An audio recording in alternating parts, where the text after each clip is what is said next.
Okay, trying a little bit different of a setup here today on AVA-LIVE.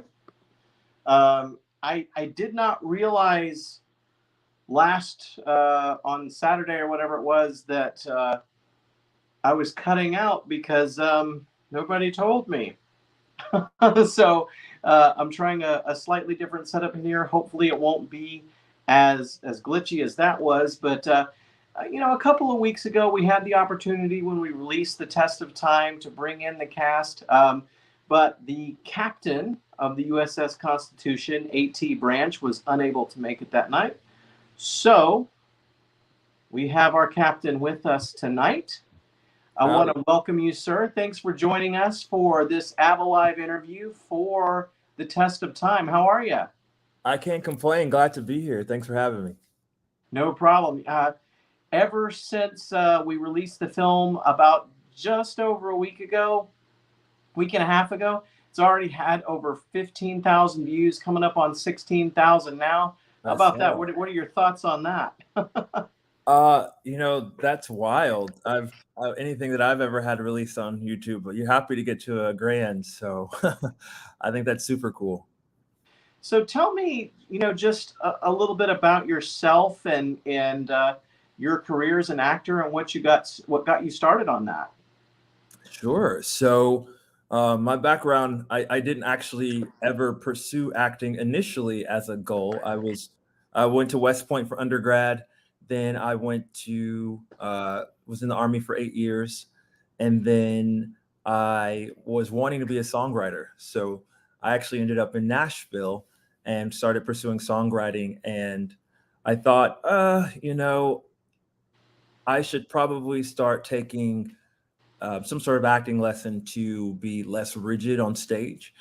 And after a couple of years, my acting coach was just like, look, I really think you should take this seriously as a profession. And so I said, okay. Well, I shouldn't say that. I didn't say okay initially. Initially, I had my reservations about it. I just thought you had to be chosen. I didn't think, it was something you could learn and do. And eventually he was very persistent. And so I said, okay, let's do it. And then I got an agent out in the Southeast, but now I'm in Los Angeles and finishing up a conservatory and trying to see how things go from here. And has it been a passion of yours since you were young, or? No. I mean, music's always been my first love, but even then I didn't plan to be an entertainer. It was just one of those things I just enjoyed doing. And so no, acting was not on my list of things to do ever. It kind of just found me, and I'm glad it did. I've got to meet some really cool people in the process. First time you ever were in something, first time you ever stepped on stage or in front of a camera, what was that feeling like, and what made you just want to keep doing that? Well, I'm a preacher's kid, so I always had to be on some sort of platform as a little boy, and whether it be church plays or something like that. But as far as a camera, though, and I think I did a production in high school, a play, but pardon me, in college. But again, it was just for that moment. It wasn't something I was planning to do long term. But then once we started with cameras in my class, it's almost like another actor. I treat it like someone that they have a different role in the production than just myself. And I don't know, I really liked the first time I watched a project back that I did. And even if I wasn't the best performer at the time, because I was still pretty green, it's just a really cool feeling.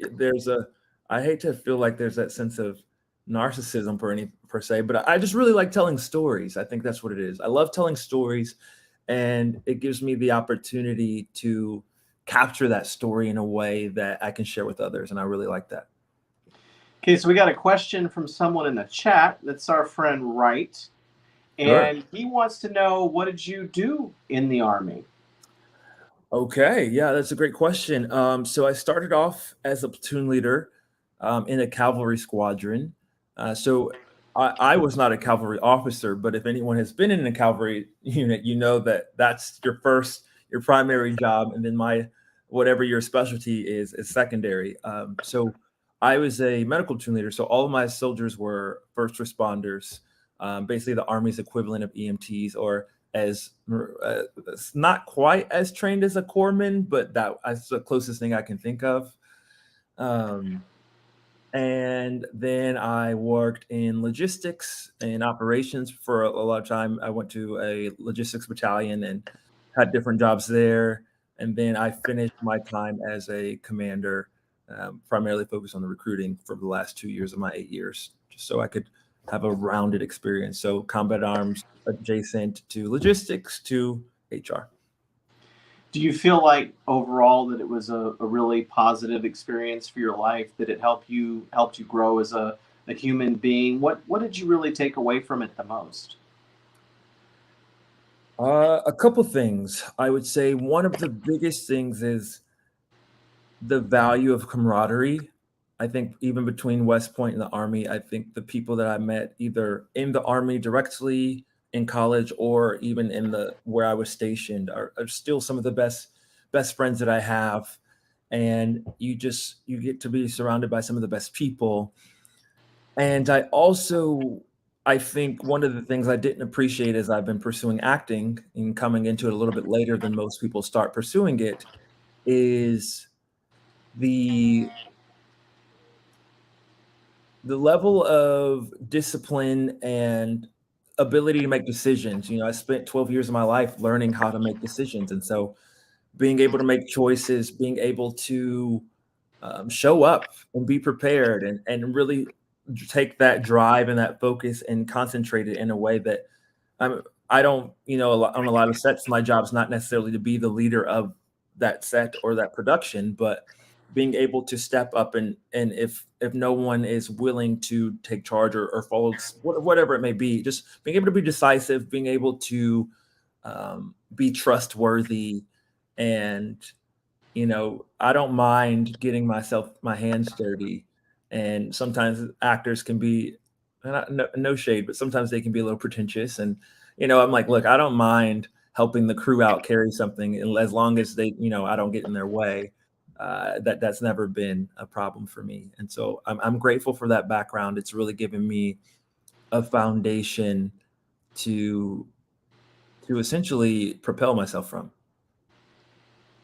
So here comes the question that every fan film actor gets asked Sure. when they act or star in a fan film, and that is, were you a Star Trek fan before you got the opportunity to be in a Star Trek fan film?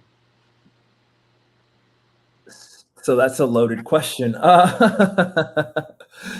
So I will say this. How do I say this tactfully?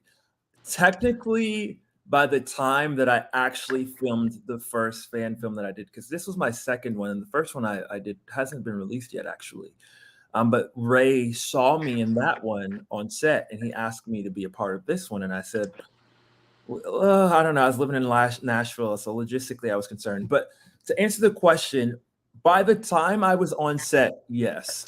But before I auditioned, I wasn't so sure. And that was just because I didn't have a lot of exposure to it growing up. And I remember telling my dad about the project, and I was auditioning, and he said, "That's cool." I never got to meet his father, and he was telling me that my grandfather, who I never had to meet, was a big Trekker or Star Trek fan. He said, he loved space, he loved leadership, he was a fan of Captain Kirk. And so because I never got to meet him, it made it even more sentimental and important for me to do this to the best of my ability at the time, because it was something that allowed me to connect with him in a way that I was never able to. Okay, we're getting some questions in the comments, and I promise we will get to them, all of them. Sure. We'll start with Eric, just because of the order of the way I'm planning to do this. Was it harder serving in the Army or being an actor? Wow, that's a very cool question.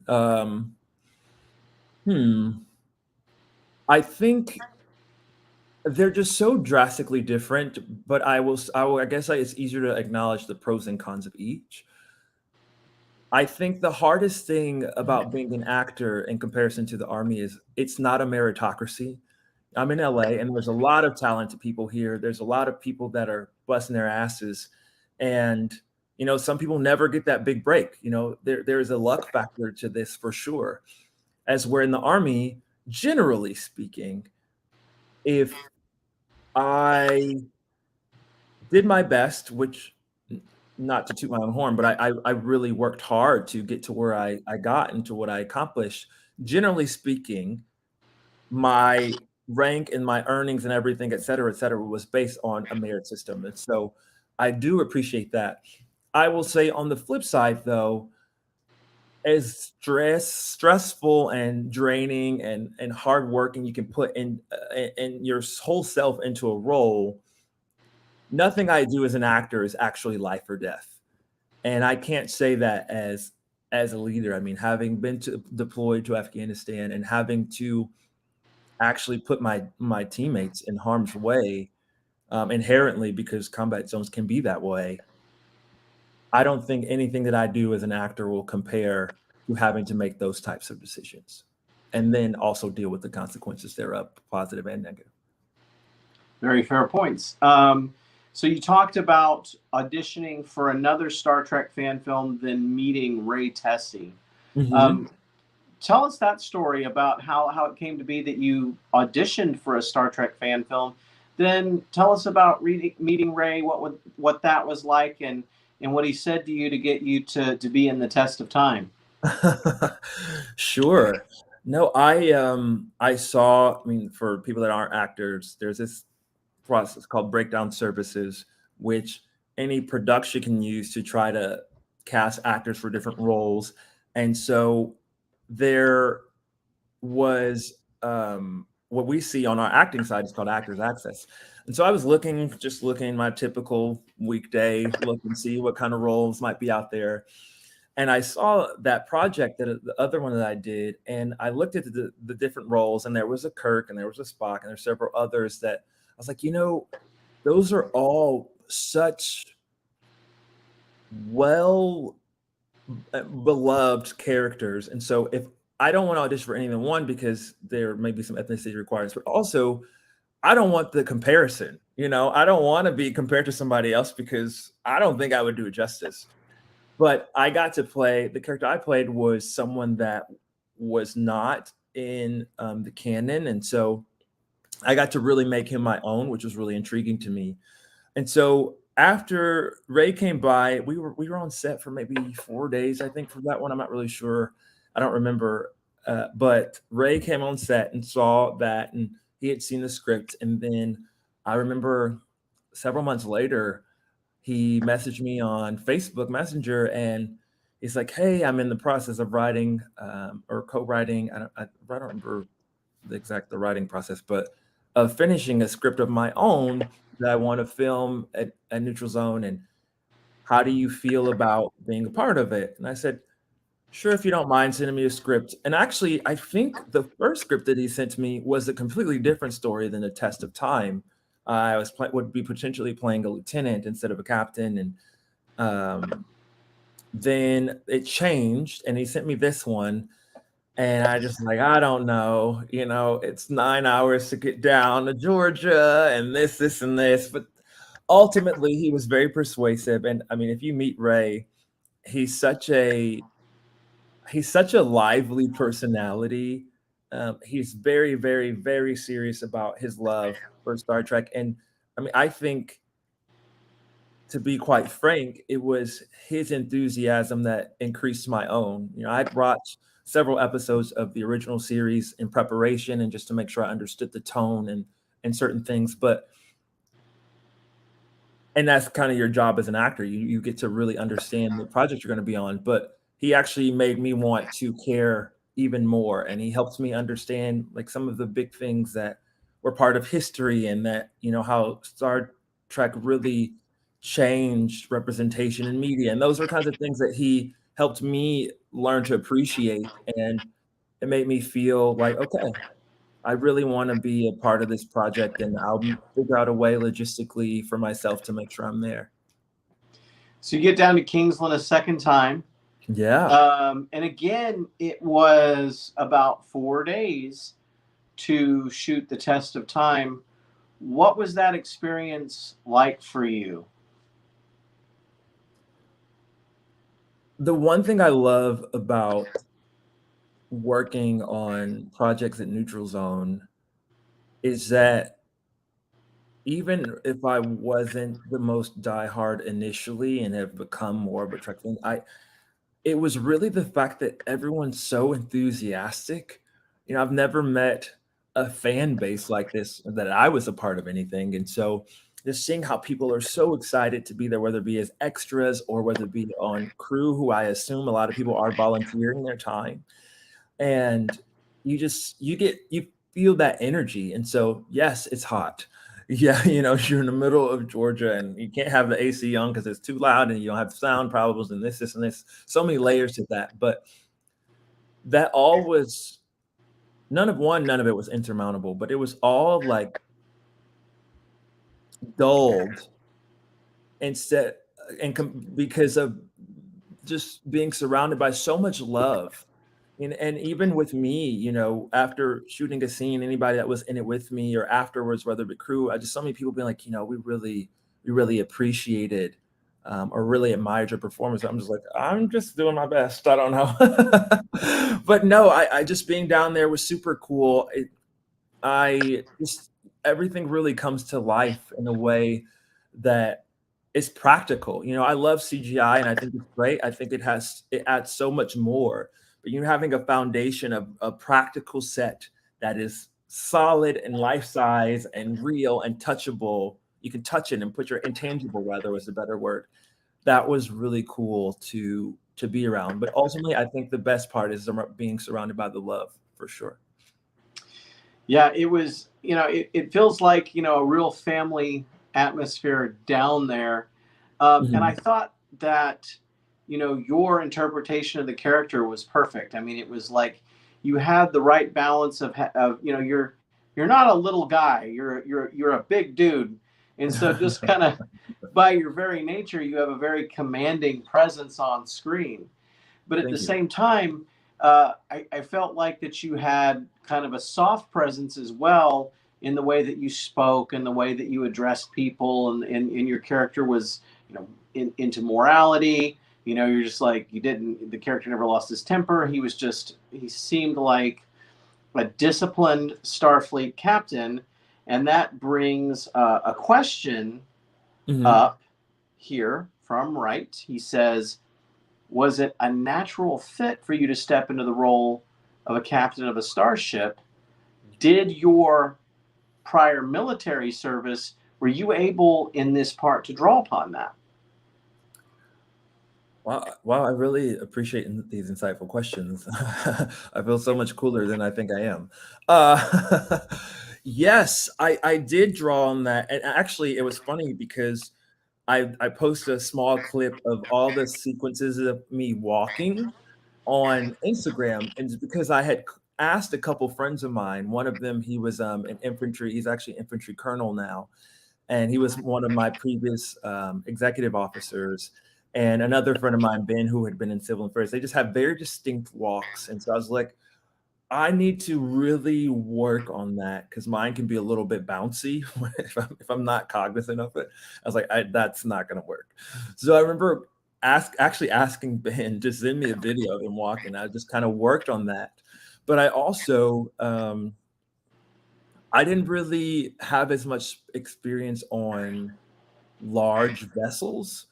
And so I just read about, what would it have been like if I was on a ship. I had a couple of friends in the Coast Guard. I was just curious. I was like, what was it like being on a cutter? I don't know. Let's curious. And so I felt like it was kind of a hybrid of naval and Air Force things, which were things that I didn't have a lot of background in. And so I asked a few questions just to try to get a good vibe. But even then, like, just reminding myself about where we had things in common.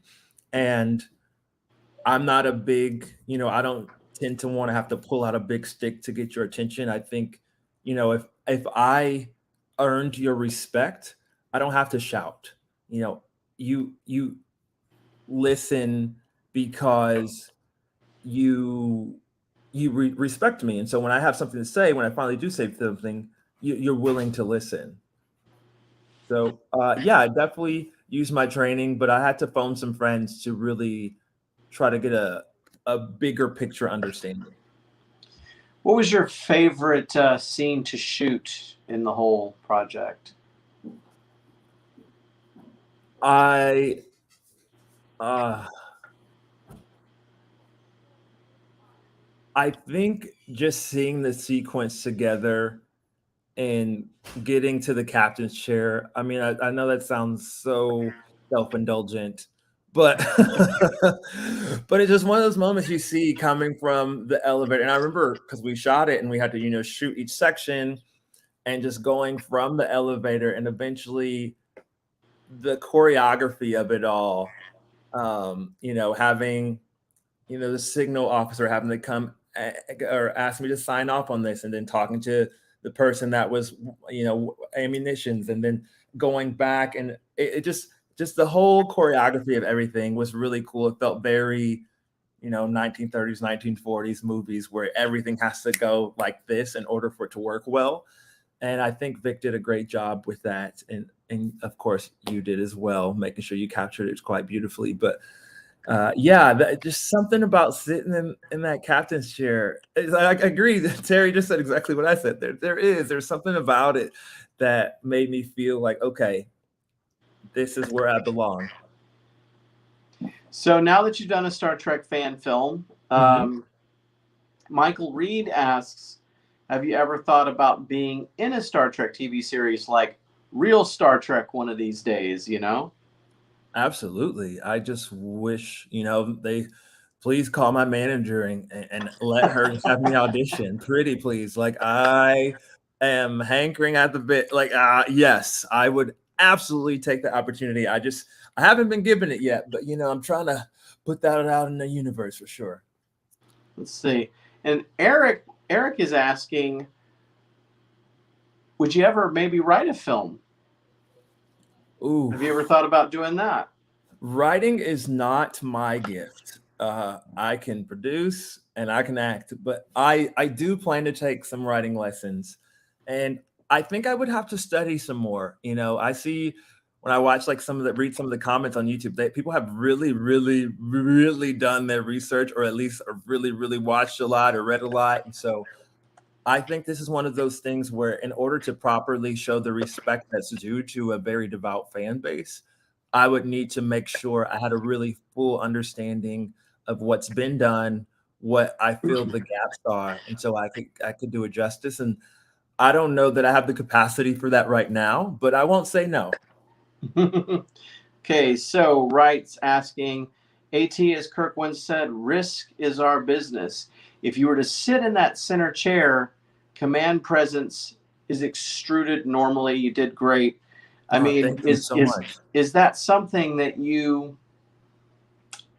once you've done it, you want to come back to it, do it some more, maybe see a follow-up on Test of Time or anything like that? I've learned that as an entertainer, you got to give the people what they want. So if that's what the people want, I'm not going to say no. I saw like one comment that I saw in the actual film was, you were the captain, and then David Capps was the first officer, and somebody was like, you guys have Obama and Biden as the captain and first officer. I saw that. Do you ever get comparisons to President Obama and, kind of his, charismatic, commanding presence? No, I've never gotten that. I do happen to have two photos of us together. One when he gave me my diploma at graduation. Nice. And one where it's so funny. He came and spoke at West Point my senior year, and based on my cadet job, I was offered to sit in the front row. And so one of my very good friends was standing next to me, and he's like taking a picture. He's coming to shake the front row's hands, and he's like taking a picture, and he's like this close to his face. I was like, oh my gosh, Larry. But you see all these people coming up over and trying to like shake his hand, and I just waited, just very patiently. I was like, I'll get my turn, and just shook his hand. And so I have a little video of that, and then the photo from when he gave me my diploma. And so This was an honor, really, to in any president, but that one was particularly on because it was during a very specific time in my own life. And yeah, no, I have never been compared to him, but I thought that was a very comical comment, and I just looked at it and said, "Huh." I thought there were a couple of parts in the film where you might be kind of sounded like him a little bit. That was unintentional, but I'll take pretty it. Neat. Let's see. Oh, yeah. David's like, I'm not 80 yet. Oh, David was such a joy to work next to. He was great. I think it's your calm demeanor. Maybe you have a scene in there. David's in that scene, and then Quinn gets off the transporter, and she's like, tells David's character get out, and transporter chief to get out, and Sure. you got this like crazy situation going on, and you stay calm throughout the whole thing. You're like, hey, I need my guy over here. I need Booth, and I thought that was a really neat thing. We got Luis Sanchez in the house, and What's Ed, but we got Hey. the comments are going so fast I can't click on them. But Luis is here. What's up, Luis? What was it like working with Luis? I mean, Luis was amazing in this film. You guys had a really fantastic scene together in sickbay at the end where he kills himself, and some great dialogue. You had to pretend to be like frozen for like 2 minutes. Yeah. Tell me about that scene and what that was like, and how neat it was that you and Luis could do that scene, and Jen and David, you guys all just like really nailed it there. Talk specifically about that scene for just a minute. Yeah, that scene was so interesting because to get all of us. So, obviously with Nutrizone the intention is to reflect things based on how the original series was. And so the lighting is a certain way, and you have certain limitations based on, I mean, gosh, you crushed it, but like how you can film. And so, want to have all three of us in that 3 shot, but also having like that 4 shot and the proper 2 shots and all these other things having to make them work. If I'm not mistaken, I feel like that was one of the more challenging, even though the setup wasn't very difficult, I think to make sure it got right because of it being so pivotal to the story, at least for the days that I was on set, it seemed like one of the more challenging ones. Luis is such a joy to just be around. I just enjoy spending time with him as a friend. He's such a hustler as far as like his drive and his desire to grow, but he's also so kind. And I just remember that. And I think there was one point where I was like, just from standing all the time, I was tired. And I just remember David being so nice to come like rub my shoulders. And I was like, oh man, these some good people here. But no, that scene was fun in that it was where I think I was often perplexed throughout trying to figure out, how do I solve these problems? How do I solve these problems? But it went from me coming from a place of antagonism, I think, with Jalon to a place of, wow, I really empathize with his circumstance, but I don't know what we're going to do about it. And so that became its own challenge. But it was fun because I feel like that got super sci-fi for me, that whole moment. And even now I see all of the comments of people like, I don't really know that I understand the ending. And I'm like, well, just you hold on for a second, but it was one of those things where I'm like, from Chandler's perspective, I definitely don't know what the ending was going to be because I wasn't really sure how it was all going to be resolved as Chandler. But no, it was just a cool opportunity. Quinn was cool and just fun, our fun back and forth. I think we, based on our personalities and what we brought to our characters, were a nice contrast. And like she was very strong and kind of, hey, let's go. And I'm more of a, let's think and process, and like I'll still hold my own space as well. But no, I just think overall, I think I just remember I do remember the background. That thing's so funny, just because just Vic was so specific about where they wanted to be and which makes sense. But it was just, I remember it took a while to get that part right, which is so funny. Uh, but no, I think it was just a fun dance between the four of us, after Booth gave I don't know what you call this shot to wake him back up, but yeah, it was a fun dance. Now, one thing about Star Trek is that it's always been allegorical. It's always been about issues in society, about trying to make society a better place. It's been about morality plays. This story had a lot of layers to that. Lewis in particular, and I didn't realize this until he talked about it.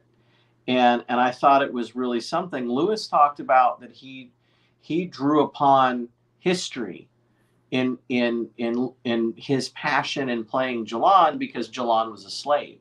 And so he looked back into history and his interest in history to really draw upon that.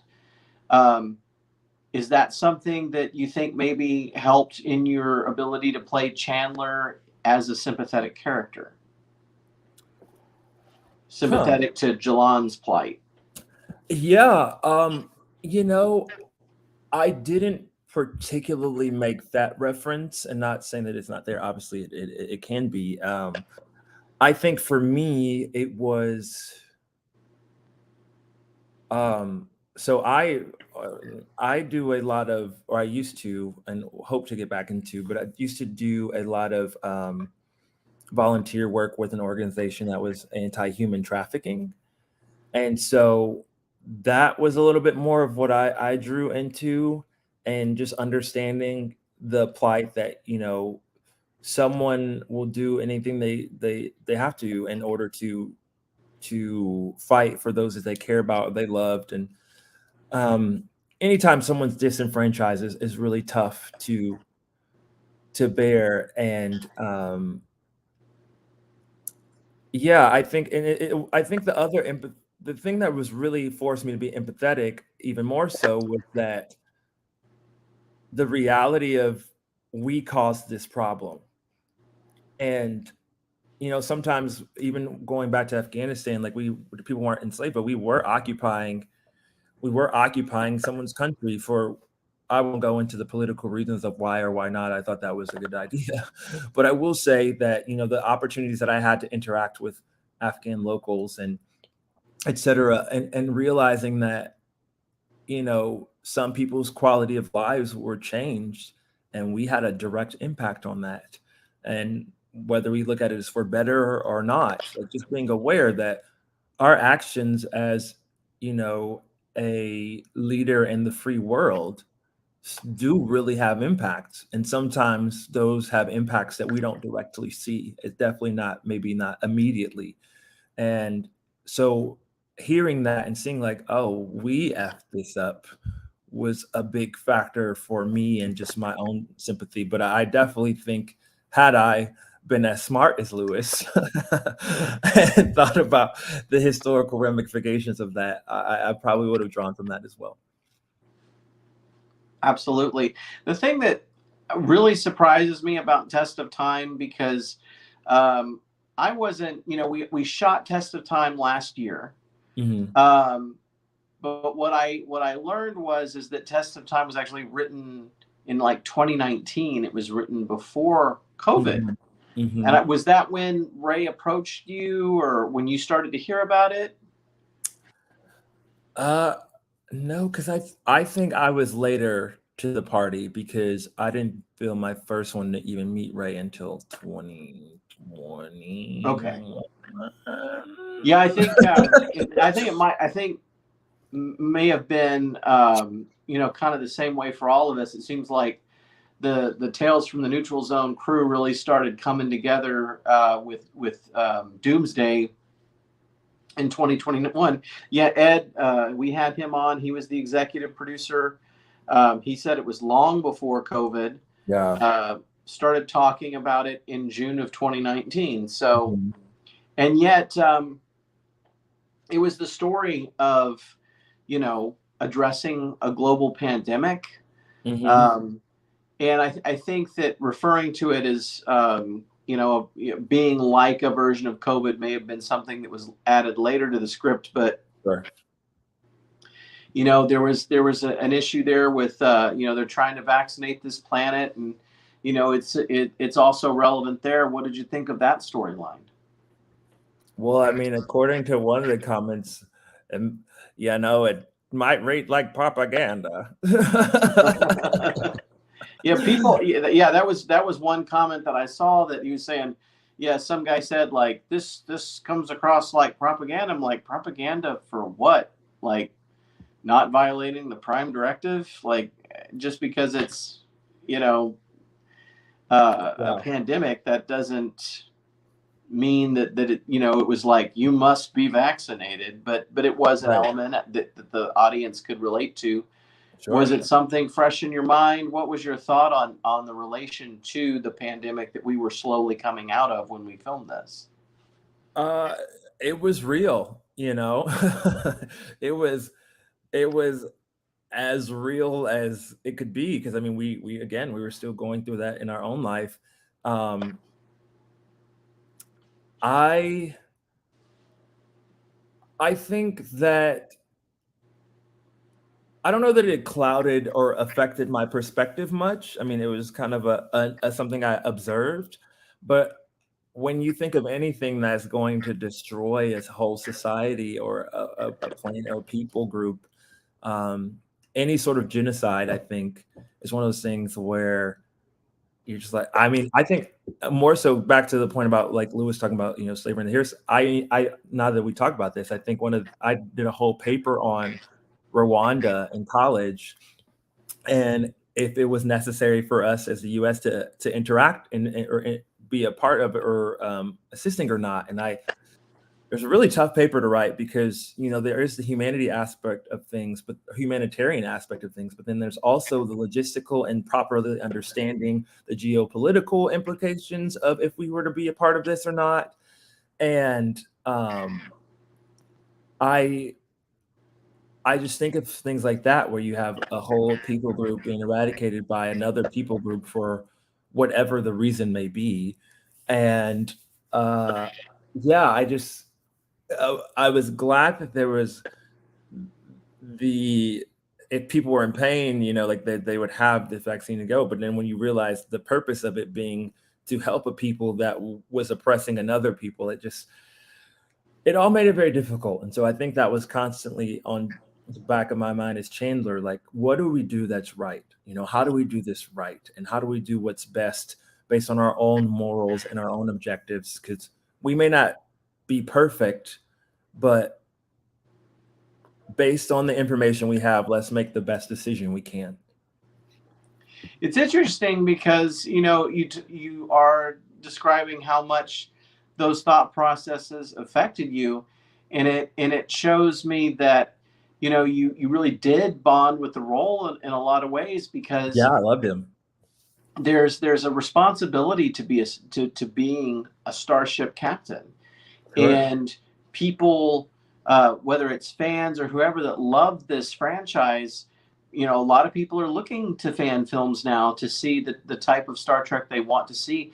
Do you feel like there was some real weight to playing a starship captain? Did you feel like it was a responsibility, like that you may have the opportunity to be a hero in someone's eyes? Well, I think if I would have, well, I didn't get asked to be Jalan, and I don't know that I would have auditioned for him because I don't know that I would have done that justice. But I mean, I take any role that I have seriously, even if it's something very small or not as big of a fan base. But in this case, yes, I did think that, um, it's funny when I see comments about command presence. I'm super grateful for that because that was the one thing I was like, look, dude, you will not have been a former company commander and not have good command presence. Like that'll be so embarrassing. Like if you don't, you do nothing else right. Just make sure you have how you carry yourself with a hint of regality, but a hint of badass, and you'll be okay. And I don't know that I allowed myself to have too much pressure. I did check some other fan fiction before, and I saw like some that have a lot of views, and I was like, that's a lot to feel responsible to or for. But I think for me, it was more important to appreciate being truthful in the story. And it's like if I can focus on it, understanding what the story is, what my role is in it, everything else will come into place because then I'll do the building blocks that I need to do that effectively. And so I don't know. I didn't look at it. I looked at it and was aware and had a reverence, I think, as far as what that pressure could be. Or I don't want to use the word pressure, but like reverence for, hey, these people are serious about their Star Trek and you need to come with it.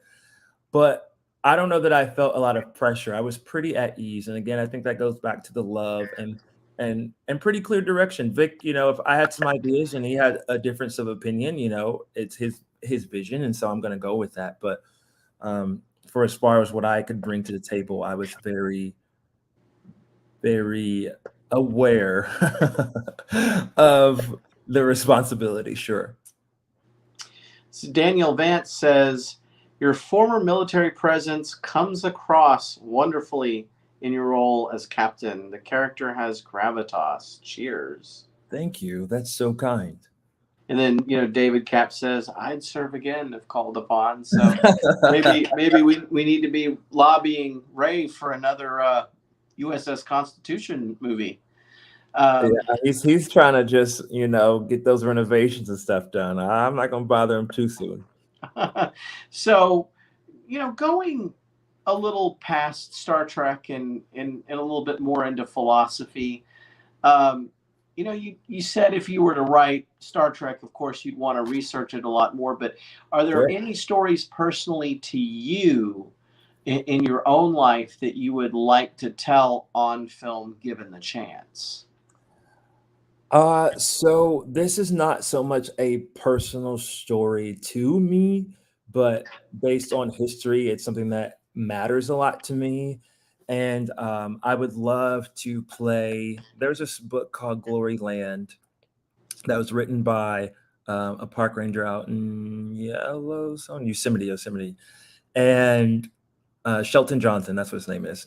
And I loved what he did with this book and the story of the young man who he was born a free man. He was born on the day of the Emancipation Proclamation in South Carolina, and he ended up going west because he didn't understand the segregation and racism and things like that in a post-slave world, and he ended up becoming a Buffalo Soldier. And I didn't realize how significant the Buffalo Soldiers were in establishing national parks, particularly on the West, as well as there were several that trained horses in West Pointers. At the time, you had to learn how to ride horses. And so there were a lot of Buffalo Soldiers that were the trainers there. And that would be a real joy to play a Buffalo Soldier and go through that journey from post-slavery to military to a park ranger role. I think that would be super dope. It sounds super cool. Yeah. And do you think that your experience in film is going to stay with just acting, or do you see yourself getting into more writing or directing or filmmaking or anything like that? Or do you want to just tell the story through your performance? I think right now the thing I have the most capacity for is performing. That's where most of my attention is geared toward. However, I think producing would be cool. I love putting a team together. I would like to have a co-producer that focuses on the money part of that, because I don't like doing that part. But I was like, tell me what the budget is and how we can spend it, but you figure out how we're gonna get it. But I I would, if I want to train to be better at writing so I can actually do that myself. But I think some people just have such amazing imaginations, and their usage and leverage of language is so fascinating to me in ways that I just don't know that I'll ever really do better than they can. So we'll see. Terry is asking, do you have any fun new projects coming up? As far as film, I'm doing this web series called Apophenia, and it's about, oh man, you'll have to keep up on me on the gram. I can't post that one yet, but it is cool. It's very thriller-y, which is new for me. And I'm in a couple plays. If anybody's in the LA area, I'm in Hollywood Fringe Festival this year. I'm really excited to be in this musical called It's Your Fault. And then this summer, I usually don't do plays. I don't know how my friends convinced me to do this, because I never do plays. But I'm doing a local production of Fabulation, the re-education of Undine, later this summer. But film and TV, I'm out here auditioning, and we'll see. We'll see if anything comes up. I'll keep you posted. Now, so when you shot Test of Time, though, you were in Nashville. Yes. Now you've moved to LA. What made you make that decision, and what's that experience been like for you? Oh my gosh, LA is a lot. I am not a LA boy. No shade to anybody from here. I can't. It's too much. Nashville is perfect. It's not too big. It's not too small.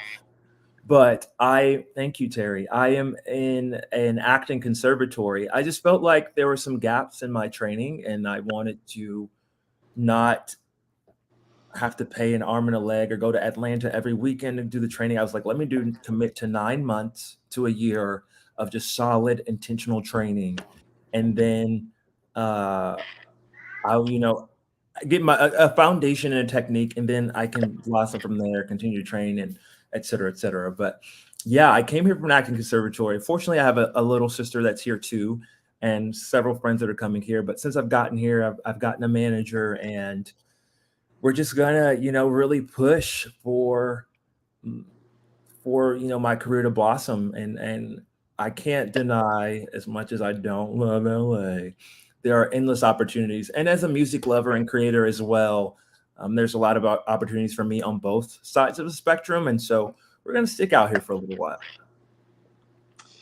Wright says that he would love to see you as a Buffalo Soldier serving with Theodore Roosevelt during the Spanish-American War.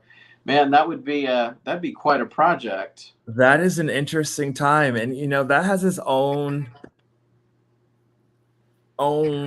challenges, but no, yeah, I think that would still be an interesting story for sure. There was a part of that in the story that I referenced, Gloryland, that he mentioned, having that being that experience. And one of the encounters that he had was meeting, I think it was Captain Davis, who ended up being General Davis, who was one of the first Black graduates from West Point. And he remembered, like, he was enlisted men meeting him, and just how he was like starstruck because he'd never seen that before. And so it's things like that where you're just like, man, that would be a super, super cool thing. Wright says that he lived in LA for 3 years, and that was all he could take. I bet. I've never been there. When I graduated from film school back in 2003, it was like one of the last classes we were having. It was talking about, this is how to get to LA. This is what to do when you get there. And there was even a guy that came and spoke to our class about the culture out there.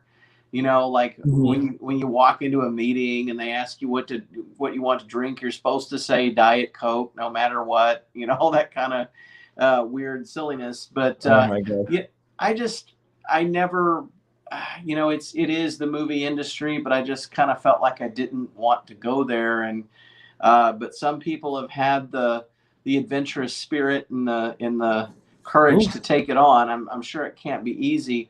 I will tell you and our audience, this next film that we did with Neutral Zone Studios that is very close to being finished was written by a guy named Brian Peterson, and we're going to have him on, I'm sure, okay. very soon. And he was out in LA for a long time trying to be a writer, and he made a serious go of it. He said it was hard. So It's so endless hard. opportunity, but huge challenge.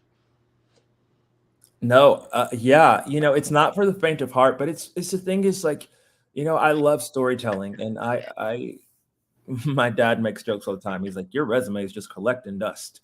You can go back and work in the corporate world and then come. I was like, Dad, you don't understand. Like, part of pursuing this is being available and being Yeah. able to be in the area where it's all happening. And so it's a tough sacrifice. And again, with it not being a meritocracy has been a real paradigm shift for me. But I think it makes it sweeter when you do get opportunities to shine, and at least for me, I can't speak for everyone else, but I really appreciate them a lot more because I know how hard I work to just get one yes out of the endless no's.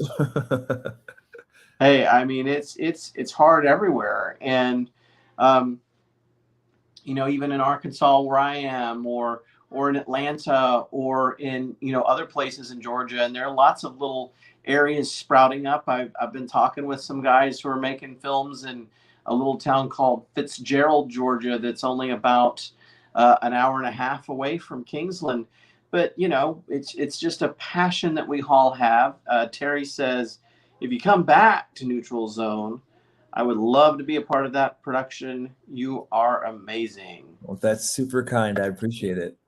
Right, talking about LA, obviously. It's a great place to visit, but the cost of living is ridiculous. You don't have to tell my bank account that or my dad when I call to ask for money. But you talked about, it's worth it. It's the price of doing this. Mhm. What is, just from a philosophical standpoint, what does film mean to you? What does being involved in this mean to you personally? Mm. I'm actually in a film history class right now, and it hasn't been but maybe almost 100 years since we first had films where you could actually hear people, and so it's still. I mean, my grandmother died. My great grandmother passed away last year, and she was 100, almost 101. And so Wow. you her lifetime, like that's someone that I know that I can touch, has been alive for the whole time of us having pictures with talkies, as they call them. And so to know you're in an art form that really allows people to connect in a way. I love theater, but I love to watch theater. I don't always love doing it, but you know, it can be super expensive, and it kind of gets this highbrow esque. And sometimes the same thing can be said for upper echelons of dance and like ballet. But film and TV and music, I feel, gets undervalued, and it's something people feel like everyone can do. But with film and TV, you just get an opportunity to show an art form that can be so universal and so accessible, and you get the opportunity to, like someone mentioned, you get to challenge people's views on whether it be the world or morals or whatever you want to do as a creative if it's done well.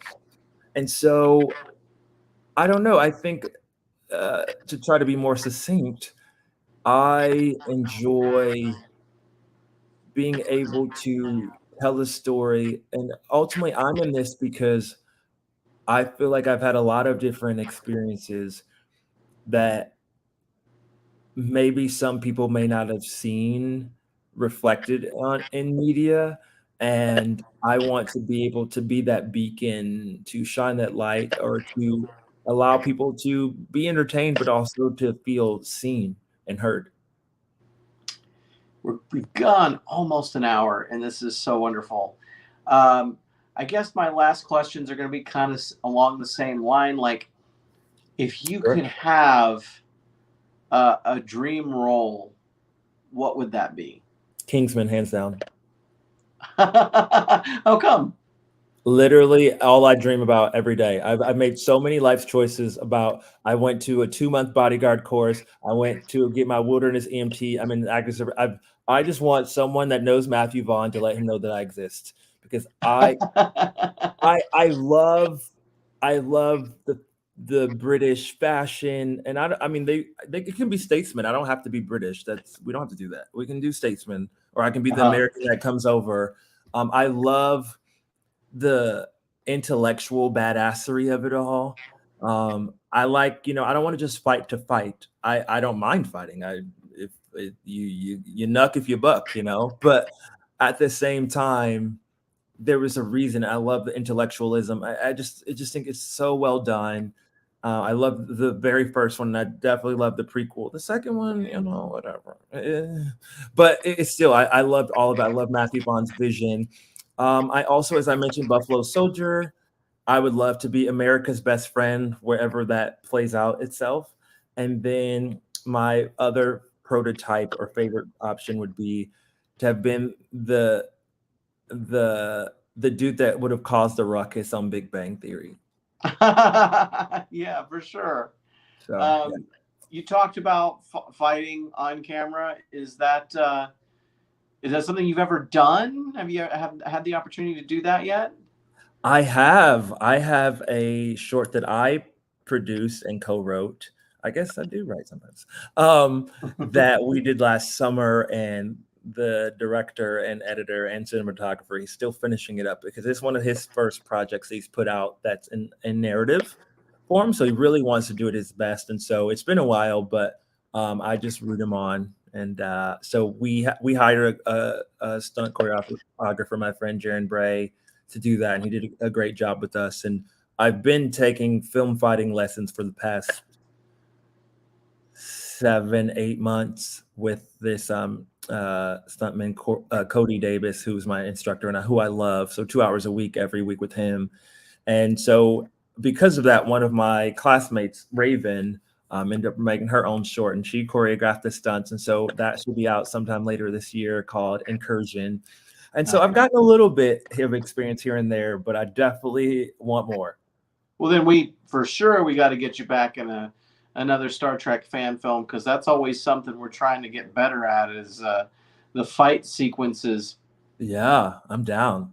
One great quote that I love is from Tony Gaskins, and he has this great motivational speech where he talks about greatness, and it's something I listen to over and over again. He says that it's like your sweetest dream and your worst nightmare at the same time.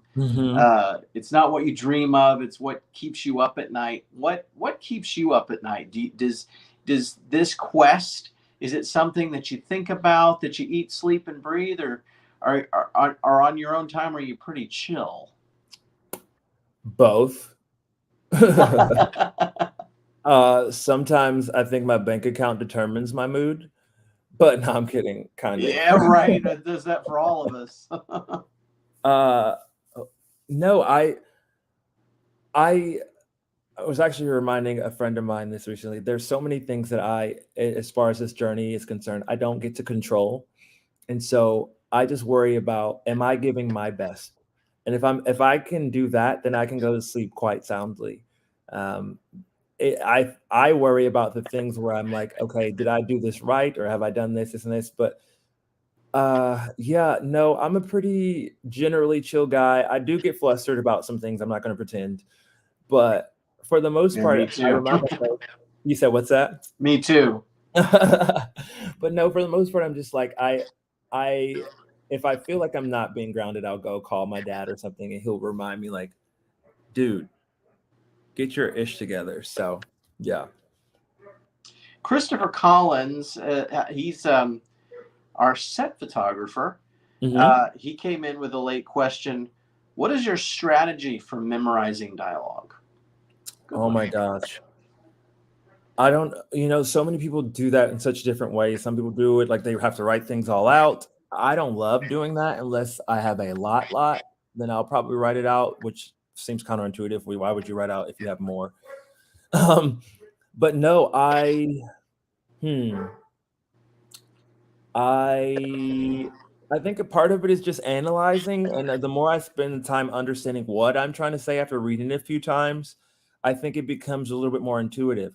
I think it's more difficult if it's not like normal English. So I mean, yes, Test of Time had some things where I was like, okay, how would I say this way? But when it's pretty conversational, I think it just becomes easier, and it's just a repetition thing. But I think most of that comes when I'm just looking at my analysis. Sometimes I don't have time for the most analysis, so I gotta just pick it up and it's just repetition. But other times, the more I'm breaking down, why am I saying this? What am I trying to convey? Is there a subtext here? And the more I'm doing those things, it just kind of starts to siphon itself in my brain through osmosis. Well, I think with the technique you use and your desire to give your best, I think you did a pretty darn good job on this film. Terry says you're an inspiration. Thank you. Terry. And I'd have to agree. It was, I think that you made quite an impression on all of the crew by coming out and being a part of what we were doing. And, it was a thing where I feel like that you embodied all of the best qualities in a Starfleet captain. Oh, wow. And the only thing that I thought should be different is I think you need more screen time. But fan films, we can only go so long, and so right, yeah. If the issue is that we need to get you on screen more, maybe we just need to make another film. So hey, you got a whole group of people pushing for that. So with that, we're at an hour and 2 minutes. AT, I know you've got a busy schedule and a lot going on, but I want to thank you for taking the time to come and talk with us today. Well, thanks so much for inviting me, Josh. It's been a lot of fun. All right, man. Thank you, and have a great day. You too. Take care. Okay. All right. So thank you to everyone for joining us for our little AVA-LIVE today. Coming to you from my study, if you believe that. I appreciate you guys, kind of bearing with me with my my live stream setup here. It's a work in progress, but we're having fun doing these, and we get to have a lot of great people in, and I am so grateful that all of you have taken the time to join in on these, contribute to the discussion, ask questions. It's really fun to have you here. I'm thinking about I don't know how often I'm going to do lives, but I enjoy them and I want to try and keep them consistent. I'm giving some consideration to doing another cosmic stream on Sunday, perhaps. Maybe talking about film criticism, because whenever you put out a film, no matter what it is, it gets praised, but it also gets criticism, and being prepared for that, and what it's like to maybe to deal with that. I know that Jonathan Lane is my friend. Jonathan Lane is going to be putting out an interesting blog this week, kind of on that subject. There's something that happened last week that I didn't really talk about. Well, I told him on the phone, and he wrote a blog about it because that's what Jonathan does. So I may address that, take some questions. This is all about the process of filmmaking, but I appreciate the people that support this channel and the engagement that you give us. It's been fantastic. Our views and our engagement have been up like 200% over the past 30 days. Mostly because we released a fan film, but from the live streams, from the shorts, from everything we've been doing. So I'm grateful to everyone who has put something into this channel. I want to hear from all of you. I want to share this filmmaking process with everybody. So thank you for coming, and as always, live long and prosper, Star Trek fans. Infinite diversity and infinite combination.